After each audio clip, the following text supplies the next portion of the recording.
This video is carried out with a selection of footage of the founder of Aikido, Moye Ueshiba Sensei, and aims to present this discipline as far as possible faithful to how it was conceived by him.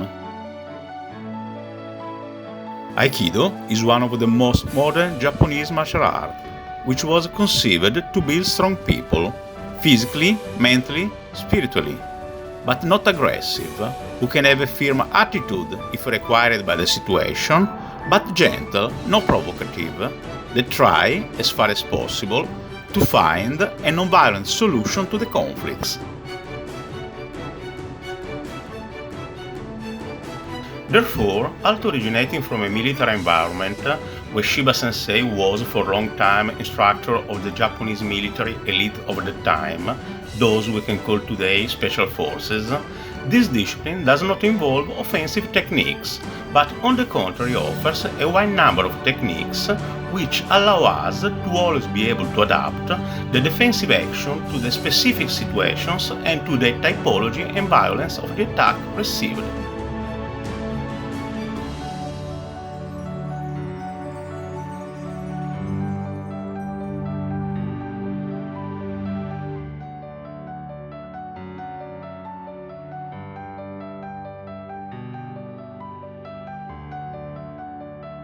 The term Do, contained in Aikido, can be translated with the terms way or path, and specifically Aikido aims, through the study of the combat art, to bring the practitioner to enter in full harmony with the energy of the universe, or if you prefer, to achieve a perfect psychophysical balance. So, if after years of studying with the right attitude and a little bit of fortune, you have managed to never have to fight, and your wife or husband tells you all those years in the gym and you never beat anyone, you can always consider that the benefit obtained in body, mind and spirit are a wide reward to the time spent in the practice of this discipline.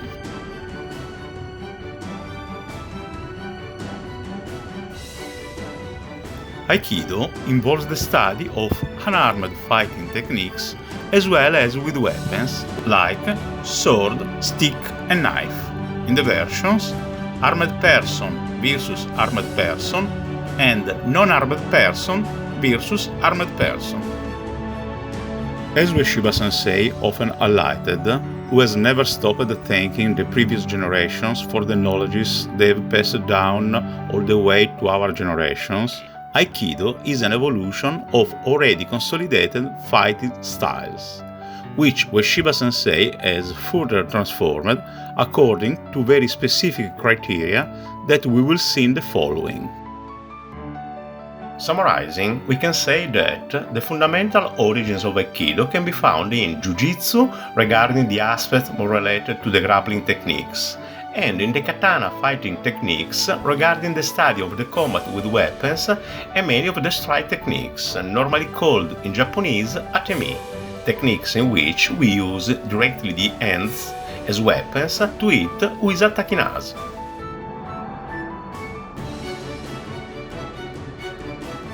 Ueshiba Sensei, who studied Jiu-Jitsu in depth and for a long time, have then fundamentally reworked these techniques to make them effective even in the case that a person has to fight with someone who is much stronger and heavier than him. To simplify the concept, Ueshiba Sensei usually say that even the strongest man in the world can express this strength only within a sphere that surrounds him. So, one of the most important concepts is to move the execution of the techniques inside our sphere of strength, where we are strong, and outside the sphere of strength of who is attacking us, therefore where he is weak. But if he is much stronger and heavier than me, how can I move him to a condition that is favorable to me? Easy, I can use his energy and his weight. So I never contrast the energy he puts into the attack, but I redirect it in the way that is most favorable to me. So for example, if he pushes, I pull. If he pulls, I push. This way my strength always adds up to his strength and never goes against it. Or I can use my strength in a perpendicular direction to his strength. In any case, we never oppose our strength to his strength, but we only make it change direction, a bit like the Sun does with the Earth and the Earth does with the Moon. We can start now to divide the grappling techniques in two main areas: the techniques in which we use joint locks, and the techniques in which we throw the opponent, mainly called in Aikido Kokyunage. The techniques that use joint locks are usually divided in two main phases. With the first phase, we redirect the energy of who is attacking us, bringing him out of his sphere of strength and inside to our sphere of strength, gaining an advantageous position. Then, with the second phase, we perform the joint lock technique. These techniques are particularly useful when I want to limit the damages caused to who is attacking me, because if I have this intention, they allow me to immobilize him without causing him any physical damage. Moving on now talking about throwing techniques, we can say that these techniques are essentially performed by redirecting the energy of who is attacking me with the aim of making him fall down, throwing him against some obstacle or against another person who is attacking me.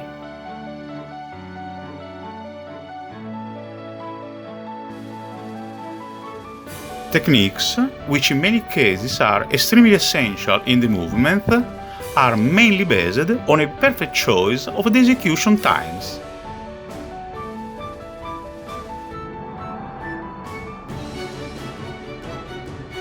Let's now move on introducing the techniques originated from the study of weapons. The Japanese warriors for millennia have completely dedicated their lives to improve and perfecting the techniques of fighting with weapons. In particular, the study of the fighting techniques with the katana dates back to at least 1500 years ago.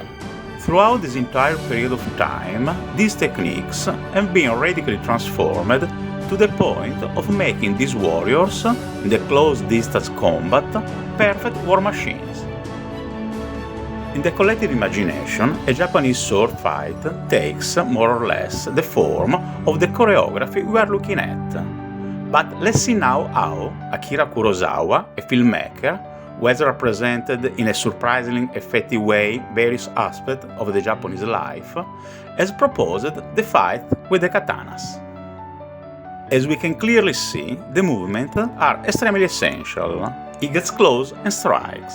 The samurai does not use a guard position that protects him, keeping his opponent away, but on the contrary, he wants to get close to his opponent to be able to strike him. These combat strategies, that apparently look extremely easy to perform, are instead very complex to be implemented. We can say that the fighting takes place mainly on an energy level. But what is meant with this term?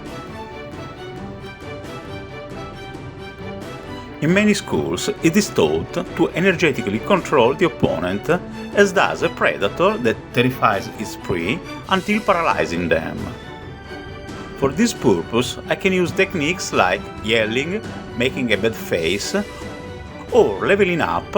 I can use my gaze, my eyes, my personality, or more in general, my energy, to control or hypnotize the opponent, to insinuate in him those that we can define negative energies, like fear or anger.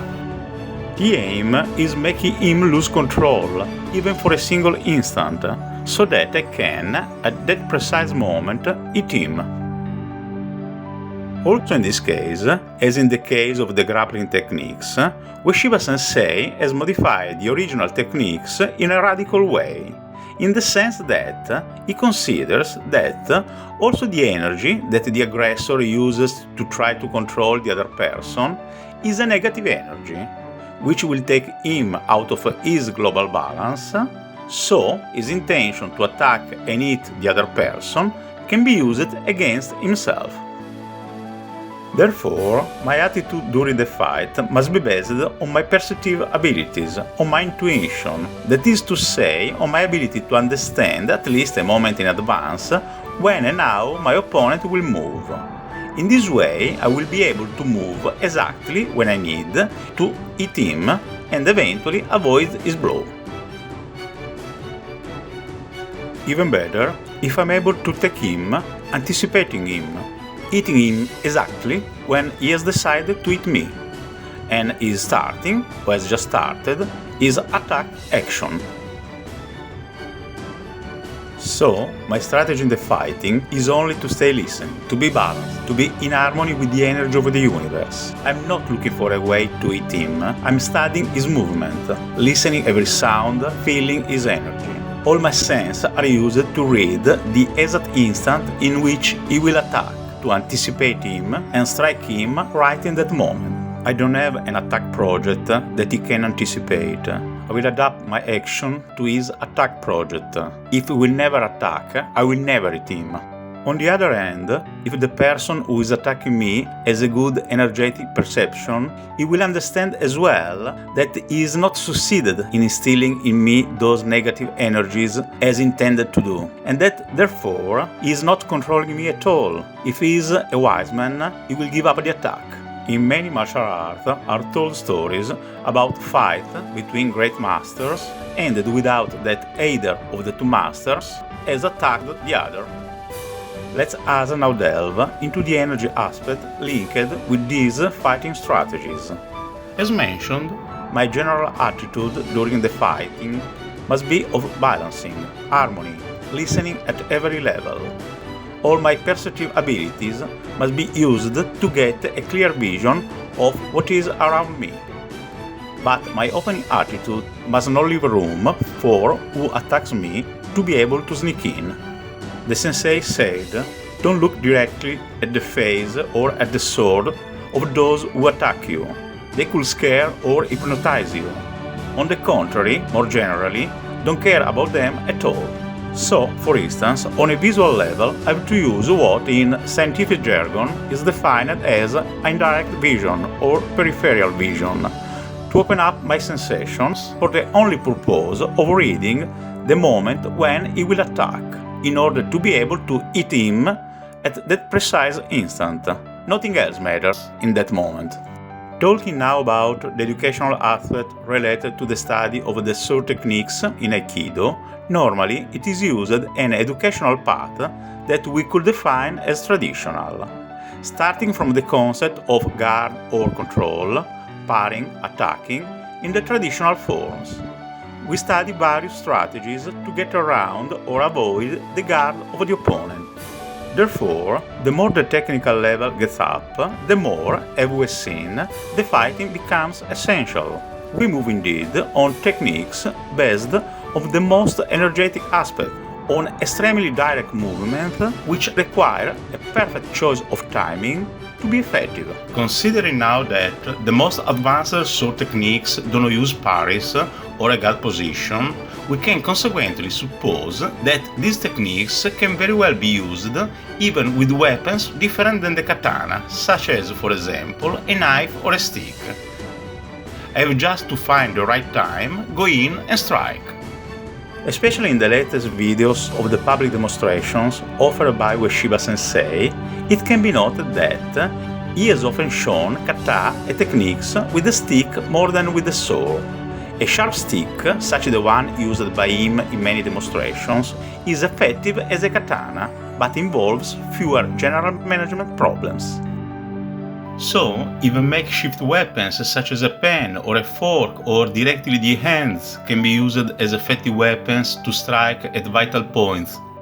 These techniques are among the most lethal present in Aikido, and it is unlikely that they can be used into a non-war environment.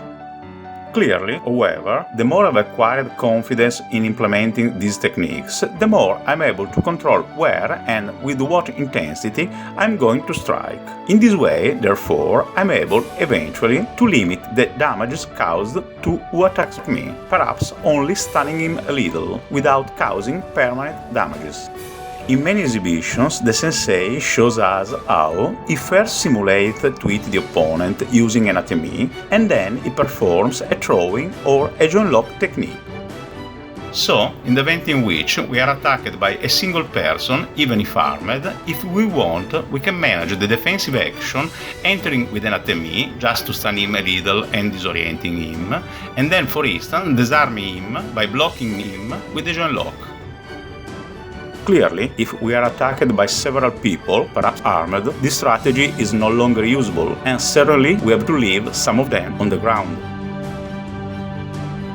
Aikido offers a wide choice of techniques and defensive strategies which allow us to always be able to adapt our defensive action to the single situations in which we are attacked.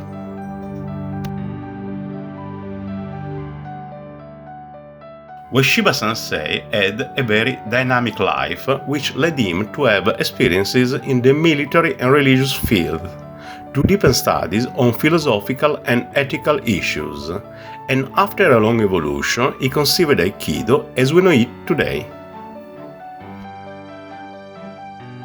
The most distinctive point of this discipline lies perhaps in its ideological position as an art of peace in opposition to those who, on the contrary, at the time, proposed the war as an almost inevitable means of dealing with conflicts and contrasts.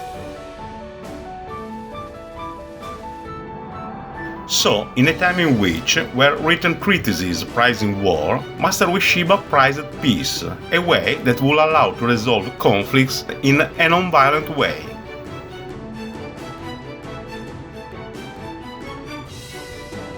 The purpose of Aikido is to form strong people, physically, mentally, spiritually, but not aggressive, who know how to fight to defend themselves, their family, their community, their ideas, but who consider the violence as the last instrument to use eventually only for defense.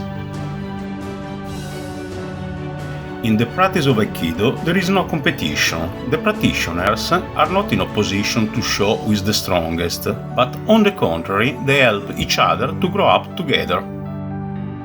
If a beginner is lucky enough to be in a group with very good practitioners, he will grow up faster, because he will be helped by more experienced people who will help him as they have been helped in his time.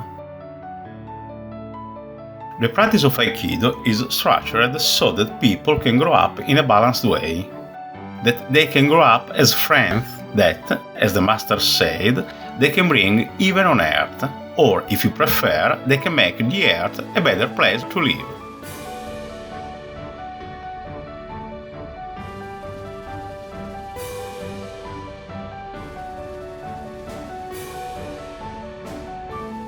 Aikido has been conceived as a way that can be accessible to everyone, people of different races, religions, ideologies, who in any case aim to resolve conflicts in a non-violent way. The master has often said that Aikido contains everything, and by this he meant that he has taken from his studies on grappling and sword fighting techniques, from his military and religious experiences, what he considered important. He modified and used these to build Aikido. Consequently, we do not need to look back and retrace the studies and experiences he made, but on the contrary, to look forward. The master said, life is growth. If we stop growing technically and spiritually, we are as good as dead. Therefore, once we have learned what Master Ueshiba has transmitted to us, we can transport it ourselves in areas that he could not even imagine. The new wars are often fought in the marketing area to acquire shares of the global market. They fight along optical fibers and wireless connections, where white hackers clash black hackers. The battlefields change, but those who fight the current small and big wars are still people. Better if among these there can be, on both sides, those who seek the harmony with the energy of the universe and try to make this world for everyone a better place to live.